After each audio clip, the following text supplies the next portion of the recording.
আসসালামু আলাইকুম ভিউয়ার্স, আমি শিবলু আবারও চলে এলাম প্রতিবারের মতো বিলিং মাস্টার সফটওয়্যার থেকে। আজকে আমি আপনাদের সাথে যে বিষয় নিয়ে আলোচনা করব সেটা হলো ট্রান্সফার, অর্থাৎ এক স্টক থেকে আরেক স্টকে আমরা কিভাবে প্রোডাক্টগুলো ট্রান্সফার দিব সে বিষয় নিয়ে আমরা আলোচনা করব। তো চলুন কথা না বাড়িয়ে আমরা কিভাবে স্টক ট্রান্সফার করব সে বিষয় নিয়ে আলোচনা করি।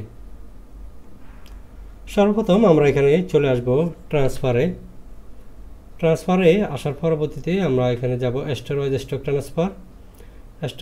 Stock transfer. এখানে ক্লিক করার পরবর্তীতে দেখুন এখানে আমার এখানে চলে আসবে রেফারেন্স নামে চাইলে কোনো কিছু ইউজ করতে পারেন। ন্যারেশনে আপনি যদি রিমার্কসে কোনো কিছু লিখতে চান সেটা ইনভয়েস নাম্বার অটোমেটিকলি ক্রিয়েট হবে। জাস্ট এখানে প্রোডাক্ট গ্রুপ দিবেন। সাপোজ আমি এখান থেকে মাদারবোর্ড ট্রান্সফার দেব অন্য একটা স্টোরে। আমি এখানে মাদারবোর্ড সিলেক্ট করলাম, ব্র্যান্ড গিগাবাইট, মডেল নাম্বার এটা। এখন দেখুন আমার এখানে তিনটা স্টোর শো করছে। আমার ঢাকা UBHOতে 7 পিস আছে, হেড অফিসে 9 পিস আছে। আমি সাপোজ হেড অফিস থেকে আমার এখানে ঢাকা UBHO স্টোরে আমি আরও কিছু প্রোডাক্ট ট্রান্সফার দেব। সেক্ষেত্রে এখানে দেখুন স্টোর প্রম, অর্থাৎ এটা হলো কোন স্টোর থেকে পাঠাচ্ছেন আর এটা হলো কোন স্টোরে প্রোডাক্টটা ঢুকবে, অর্থাৎ যে স্টোরে প্রোডাক্টটা আমার ইন হবে সেই স্টোরটা এখানে আমি সিলেক্ট করে দিব। তো আমি এখানে দিয়ে দিলাম ঢাকা UBHO। এখানে আমি আমার প্রোডাক্টের সিরিয়াল দিলাম সাপোজ 5। এভাবে আপনারা ব্যাক স্পেস দিয়ে মুছে আরেকটা সিরিয়াল দেবেন, সাপোজ এটা। এর পরবর্তীতে আমি আরেকটা সিরিয়াল দিয়ে দিচ্ছি। এখন দেখুন এখানে টোটাল কোয়ান্টিটি 3 পিস আমি ট্রান্সফার দিয়ে দিচ্ছি। চাইলে আপনারা এখানে প্রিন্ট করে দেখতে পারেন। এই ট্রান্সফার দেওয়ার পরবর্তীতে আপনাদেরকে যেটা করতে হবে সেটা হলো অ্যাপ্রুভ। অবশ্যই অ্যাপ্রুভ করতে হবে, অ্যাপ্রুভ ছাড়া প্রোডাক্ট ট্রান্সফার হবে না। আমরা এখানে চলে আসব অ্যাপ্রুভে আসার পরবর্তীতে দেখুন এখানে ট্রান্সফার অপশন আছে। ট্রান্সফার আসার পরবর্তীতে স্টোর ওয়াইজ স্টক ট্রান্সফার এখানে ক্লিক করব। ক্লিক করার পরবর্তীতে আমরা এখানে শো বাটনে ক্লিক দিব। শো, এখানে দেখুন আমার যে ইউজার থেকে আমি স্টক ট্রান্সফার দিয়েছি সেই ইউজারের নামটা এখানে শো করছে, গোল্ড ইউজার। আমি এখানে জাস্ট টিক চিহ্ন দিব, টিক চিহ্ন দিয়ে অ্যাপ্রুভ দিব। ইয়েস, হয়ে গেল আমার স্টোর ট্রান্সফার। এখন স্টোর ট্রান্সফার হওয়ার পরবর্তী কাজ হলো আমি যে স্টোরে প্রোডাক্টগুলো ট্রান্সফার দিয়েছি সেই স্টোর থেকে আমার প্রোডাক্টগুলো রিসিভ করা, অর্থাৎ আমি যেগুলা আমার মূল স্টোর থেকে ট্রান্সফার দিয়েছি অন্য স্টোরে, এখন সেই স্টোরে যিনি থাকবে সেই স্টোর থেকে প্রোডাক্টগুলো রিসিভ করবে। ট্রান্সফারের পরবর্তীতে আমরা চলে আসব রিসিভে আসার পরবর্তীতে এখানে দেখুন স্টোর ওয়াইজ প্রোডাক্ট রিসিভ একটা অপশন আছে, এখানে ক্লিক করব।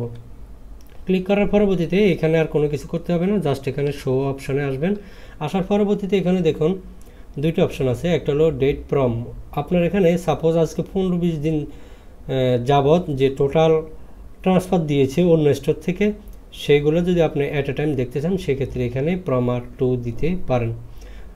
তো আলটিমেটলি সবসময় কারেন্ট ডেটটা এখানে ধরে রাখে। আমি এখানে শো দিয়ে দিলাম আর অল ডেটের টিক চিহ্ন দিয়ে দিলে টোটালগুলো চলে আসবে। এখানে অল ডেটের একটা অপশন আছে, দেখুন অল ডেট দিলে সবগুলো চলে আসবে।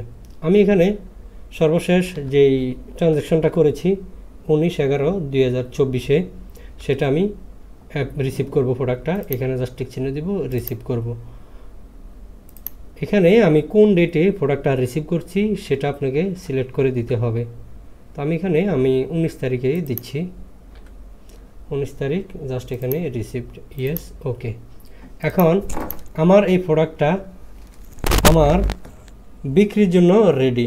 এখন দেখুন আমি একটা প্রোডাক্ট সেলস করতে যাই, তাহলে আমি বুঝতে পারবো আমার প্রোডাক্ট ট্রানজ্যাকশন ঠিক হয়েছে কিনা। আমি একটা কাস্টমার গ্রুপ সিলেক্ট করে দিলাম, যে কোনো একটা কাস্টমার এখান থেকে আমি দিয়ে দিচ্ছি, যেমন হীরা industry, product group, motherboard, model এটা দিলাম, মডেল নাম্বার। এখন দেখুন আমার এখানে হেড অফিস থেকে কমে ঢাকা UBHOতে আমার প্রোডাক্ট বেড়ে গিয়েছে। তো আমি এখান থেকে চাইলে এখন প্রোডাক্টগুলো সেলস করতে পারবো। এখানে প্রি কোয়ান্টিটি দিয়ে দিলাম, ইউনিট প্রাইস সাপোজ আমি দিলাম 15,000 করে। আর এখানে আমি যে সিরিয়ালগুলো ট্রান্সফার করে নিয়েছি, যে দেখুন 554454, জাস্ট এখানে অ্যাড দিয়ে দিলাম। এভাবে আপনারা এক স্টোর থেকে আরেক স্টোরে প্রোডাক্টগুলো ট্রান্সফার দিতে পারেন। এখানে আরেকটা জিনিস লক্ষণীয়, সাপোজ আপনি একটা প্রোডাক্ট ট্রান্সফার দিয়েছেন, এখানে দেখুন আমি আবার পুশ করে আবার দেখাচ্ছি। মাদারবোর্ড আপনার এখানে 3 পিস ছিল, 3 পিস আপনি ট্রান্সফার দিয়েছেন হেড অফিস থেকে।